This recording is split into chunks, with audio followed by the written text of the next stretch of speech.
Alright, now once this is cured and ready, just like in our last video, you're going to want to wait about half an hour to 45 minutes. Stretch it out like that. Okay, and take really quick cuts. Make sure there's a little oil on your blade. And we're going to cut it into basically the same shape that we did to do the front part of the tabard or shirt or robe or whatever you're doing.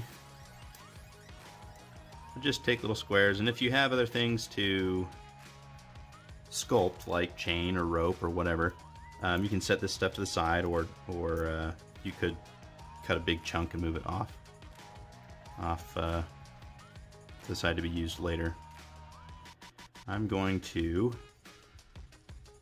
cut about like that, yeah, maybe a little bit more.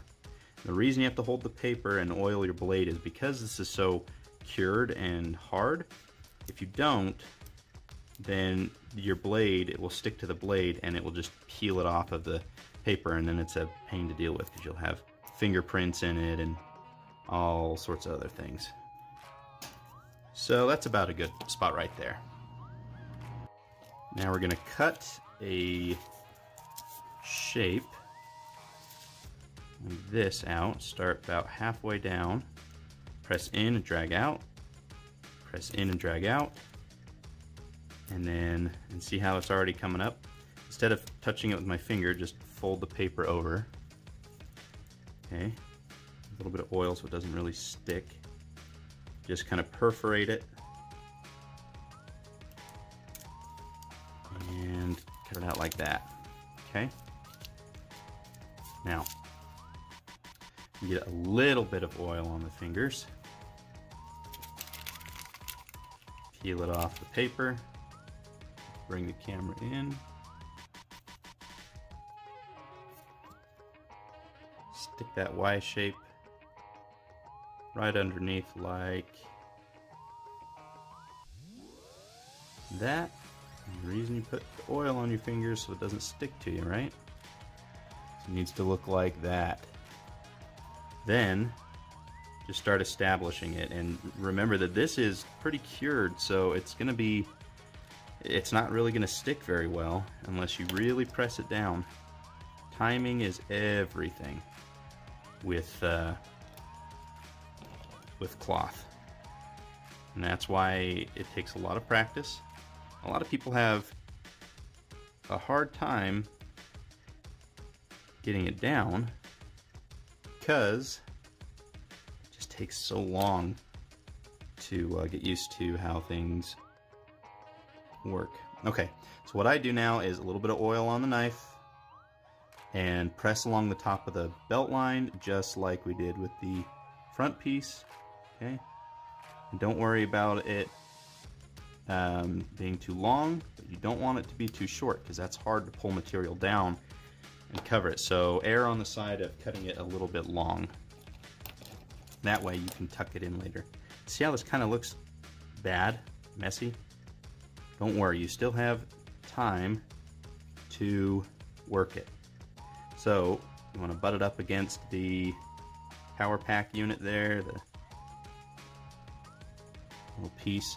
And here are anchor points, right? Underneath the belt and over the shoulder.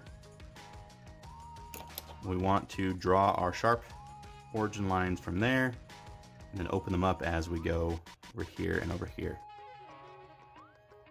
Right? This ended up being kind of short. So what I'm going to do is pick that out, make sure I still got oil on my fingers, just a little bit, and touch the outside of it more than the inside so that it sticks. And you can pull it up and then lay it back down. Bear in mind that you will have these shoulder pads, so you really don't need necessarily to connect this whole area because you're probably going to trim it down anyway and cut it away for the shoulder pad to fit, so don't worry about it connecting. But you do want it to come up as high as possible and still have the thickness and the width that you want. So at this point you're going to start drawing in your detail, making sure everything butts up next to where it needs to, like that. Okay, and on the edges, get your chisel tip, kind of fit it under there and pop that edge back out so it looks like it's cloth. It's nice and even flowing, and it doesn't just look like a mess of different brush strokes. Instead, it looks all like one piece. That's where the flat of this and the tip really come in handy. Use the tip to draw that edge back out, use the flat to ride along the edge, and make it look nice. What I like to do is push down and then leave a little loop, a little curl of cloth underneath, so it looks like it's coming underneath to the belt and then gets tucked right under the belt, if that makes any sense. Start smoothing that out and flatten the other side out as well, just like this. So pop that out with the chisel tip, draw it down, use the flat, flatten it out. Okay.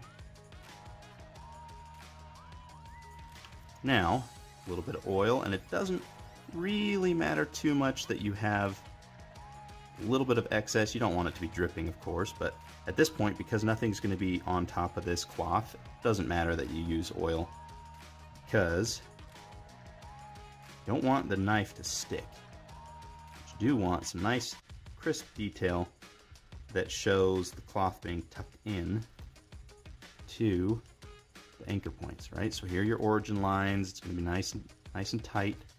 Draw those in. Okay, they're rough now, just like on the front that we saw in the previous video. You're going to smooth them out. Take those lines, draw them out into the center of the subject here, of the cloth, and use your flat so that they're not so drastic. Okay. And if you want to kind of rough this little spot out here underneath the power pack unit, you can, to make it kind of look like maybe the cloth was torn, or they made it fit.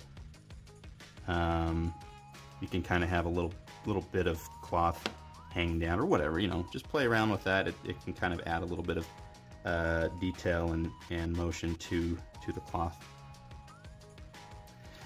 Anyway, that is doing the back end. See how between these two sharp lines, I'm going to draw with kind of the corner a flat there. Let's see if we can get that right there like that. Try to do little dimples in between the sharp lines. That also adds a little bit of definition. So that is doing cloth to the back side. This is a good way to complete your tabards. It makes them look a bit more complete instead of kind of what GW does with the snap together models where it's just the cloth up front. That doesn't look terrible either. It kind of gives a sense of maybe the tabard is pinned only to the front. But if you really want it to look complete, having it on the back as well just makes it look more complete. We will be in the future doing the bottom halves as well, so stay tuned for that, and thanks for the support, guys.